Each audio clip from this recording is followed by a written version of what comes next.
আজকে আমি তোমাদের বর্ধমান বিশ্ববিদ্যালয়ে যারা বাংলা অনার্স নিয়েছো, এবার থার্ড সেম পরীক্ষা দেবে, তাদের বিষয়টা শাসন করে দিলাম।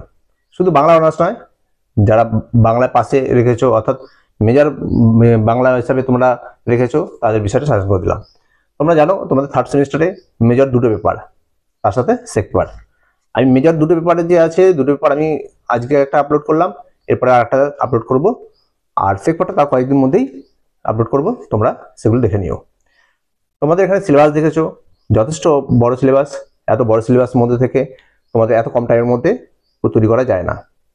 তার জন্য আমি কি করলাম, কিছু প্রশ্ন দিয়ে দিলাম, অর্থাৎ 15 থেকে 18টার মতো প্রশ্ন দিলাম। 15 থেকে 18টা প্রশ্ন তোমরা ভালো মতো করে যাও, দেখবে এর মধ্যে থেকে পরীক্ষায় কম পেয়ে গেছো। তবে এর মধ্যে আমি আবার স্টার মার্কস করে দেবো। যেগুলো স্টার মার্কস করবো সেগুলো তো কোনো মতেই মিস করবে না, সব ভালো মতোভাবে মুখস্থ করে যাবে। আর তোমাদের পরীক্ষা থাকে মোট জানো 10টা প্রশ্ন থাকে, তার মধ্যে লিখতে হয় 6টা, 5 নম্বর লিখতে হয় 4টে, 10 নম্বর লিখতে হয় 2টো, অর্থাৎ মোট 6টা প্রশ্ন লিখতে হয়। 6টা প্রশ্ন তোমরা কম পাবেই এর মধ্যে থেকে, ঠিক আছে?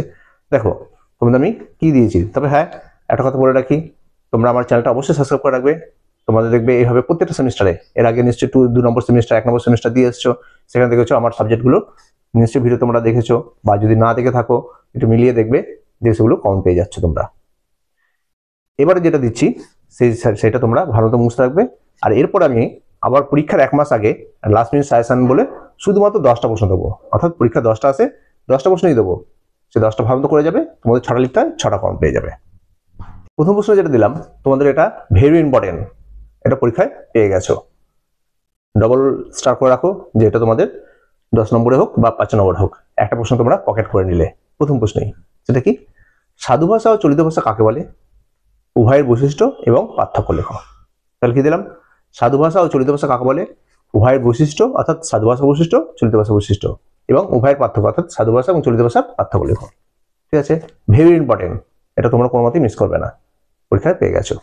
দেখো তারপর প্রশ্ন দিয়ে দিচ্ছি, ভাষা ও উপভাষা কাকে বলে, উভয়ের সম্পর্ক অর্থাৎ পার্থক্য। ভাষা ও উপভাষা কাকে বলে, উভয়ের পার্থক্য লেখো বা সম্পর্ক, একই কথা। সম্পর্ক দিলেও তোমাদের পার্থক্য লিখতে হবে, পার্থক্য দিলেও সম্পর্ক লিখতে হবে। ঠিক আছে, অর্থাৎ একই প্রশ্নটা। পরের প্রশ্ন দেখো কি দিয়েছি, মৌলিক শব্দ কাকে বলে, বিভিন্ন প্রকার মৌলিক শব্দগুলি আলোচনা করো। মৌলিক শব্দ কাকে বলে, বিভিন্ন প্রকার মৌলিক শব্দগুলি আলোচনা করো। স্টার মার্কস প্রশ্ন করো, এটা তো স্টার দেবে। মৌলিক শব্দগুলো তার কি কি, কোনটার উপরে তোমরা আলোচনা করবে, সেটা হচ্ছে গিয়ে তদ্ভব শব্দ, তৎসম শব্দ, অর্ধ তৎসম শব্দ। তদ্ভব শব্দ, তৎসম শব্দ, অর্ধ তৎসম শব্দ, এই তিনটের উপরে কিন্তু তোমরা আলোচনা করবে, অর্থাৎ মৌলিক শব্দের উপরে। স্টার মার্কস প্রশ্ন।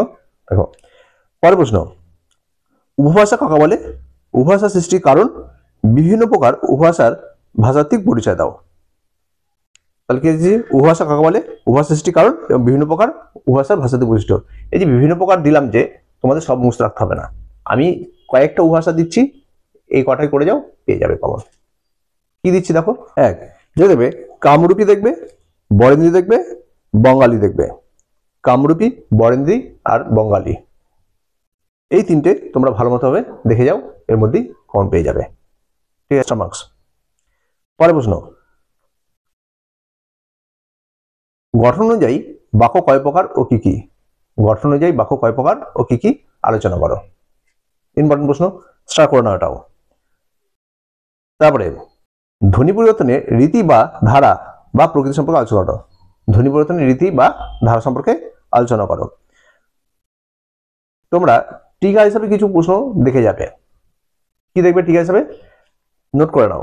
অপিনিহিতি, অভিশ্রুতি, সমীবহন, বর্ণ বিপর্যাস, আর হচ্ছে ধ্বনির আগম আর ধ্বনি লোপ, এই কটা কিন্তু টিকা তোমরা ভালো মতো হবে দেখে যাবে। ঠিক আছে, এর মধ্যে কিন্তু তোমাদের একটা 5 নম্বর প্রশ্ন বা 2-3টে দিয়ে একসাথে বললো যে এদের সম্পর্কে লেখো, অর্থাৎ 3টে হয়তো দিল, 3টে মিলে 5 নম্বর দিল, বা 2টো দিল, আড়াই আড়াই 5। ঠিক আছে, যেভাবে দিক না কেন তোমরা এটা। বাকযন্ত্র কাকে বলে, সচিত্র বাকযন্ত্রের বর্ণনা দাও। বাকযন্ত্র কাকে বলে, সচিত্র বাকযন্ত্রের বর্ণনা দাও। অথবা এই প্রশ্নটা তোমাদের আসতে পারে, বাকযন্ত্রের সাহায্যে ধ্বনি উচ্চারণের প্রক্রিয়া ও উচ্চারিত ধ্বনির প্রকৃতি বিচার করো। বাকযন্ত্রের সাহায্যে ধ্বনি উচ্চারণের প্রক্রিয়া এবং উচ্চারিত ধ্বনির প্রকৃতি বিচার করো।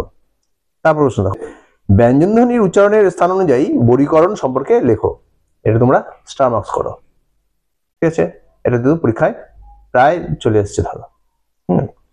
তারপরে ধ্বনিমূল ও সহধ্বনিমূলের সম্পর্ক লেখো। ধ্বনিমূল আর সহধ্বনিমূলের সম্পর্ক বা টিকা লেখো, অর্থাৎ এর সম্পর্কে আলোচনা করো। ঠিক আছে, এটা এক্সট্রা মার্কস প্রশ্ন, এটাও ভেরি ইম্পর্টেন্ট প্রশ্ন। তারপর প্রশ্ন দেখবে প্রত্যয় কি, এর শ্রেণীবিভাগ সহ আলোচনা করো। প্রত্যয় কি, প্রত্যয়ের শ্রেণীবিভাগ করে তা আলোচনা করো। ঠিক আছে, পরের প্রশ্ন, প্রাচীন ভারতীয় আর্য ভাষার সময়সীমা উল্লেখ করে এর ধ্বনিতাত্ত্বিক ও রূপতাত্ত্বিক বৈশিষ্ট্য লেখো। ধ্বনিতাত্ত্বিক রূপতাত্ত্বিক বৈশিষ্ট্য মানে হচ্ছে কি ভাষাতাত্ত্বিক বৈশিষ্ট্য আলোচনা করো। ঠিক আছে, তারপর প্রশ্ন, আধুনিক বা নবভারতীয় আর্য ভাষার সময়কাল উল্লেখ করে এর ভাষাতাত্ত্বিক বৈশিষ্ট্য অর্থাৎ ধ্বনিতাত্ত্বিক এবং রূপতাত্ত্বিক বৈশিষ্ট্য লেখো। স্টামাক প্রশ্ন, এই প্রাচীন এবং আধুনিক এই দুটো যে দিলাম, দুজনের ভাষাতাত্ত্বিক বৈশিষ্ট্য যে প্রশ্ন দিলাম আমি, এই দুটোর মধ্যে পরীক্ষা একটা তোমরা পাবেই, ভেরি ইম্পর্টেন্ট, কিন্তু তোমরা এটা মিস করবে না। ঠিক আছে, পরের প্রশ্ন দেখো, আদি মধ্য বাংলা এবং আধুনিক বাংলা ভাষা, আধুনিক মধ্য বাংলা এবং আধুনিক বাংলা ভাষার ভাষাতাত্ত্বিক বৈশিষ্ট্য অর্থাৎ রূপতাত্ত্বিক এবং ধ্বনিতাত্ত্বিক বৈশিষ্ট্য লেখো বা আলোচনা করো। ঠিক আছে, তাহলে এই হচ্ছে টোটাল সাজেশন তোমাদের সেকেন্ড পেপার অর্থাৎ থার্ড সেমিস্টারে সেকেন্ড পেপার ভাষাতত্ত্ব। ঠিক আছে, তোমরা এরপরে যেটা আছে সেটা সেকেন্ড পেপার দেবো, তোমরা চ্যানেলটা সাবস্ক্রাইব করে থাকো পাশে। আর এরপরে পরীক্ষার 1 মাস আগে ঠিক আমি লাস্ট মিনিট সাজেশন বলে এর উপরে, অর্থাৎ আমি আজকে যা দিলাম এর উপরে বেস করে আমি তোমাদের 10টা প্রশ্ন বলে দেবো। পরীক্ষা জানো তোমরা 10টাই থাকে, 10 প্রশ্ন বলে দেবো, 10টার মধ্যে তোমাদের লিখতে হয় 6টা প্রশ্ন কম পেয়ে যাবে, ওটা পরীক্ষার 1 মাস আগে দেবো। ঠিক আছে, এখন তোমরা এগুলো তৈরি করো। আর ভিডিওটা অবশ্যই বন্ধুদের শেয়ার করবে, শেয়ার করে তাদের সাবস্ক্রাইব করে রাখতে বলবে, তারাও যেন এই সাজেশনগুলো হাতের মুঠোয় পেয়ে যায়।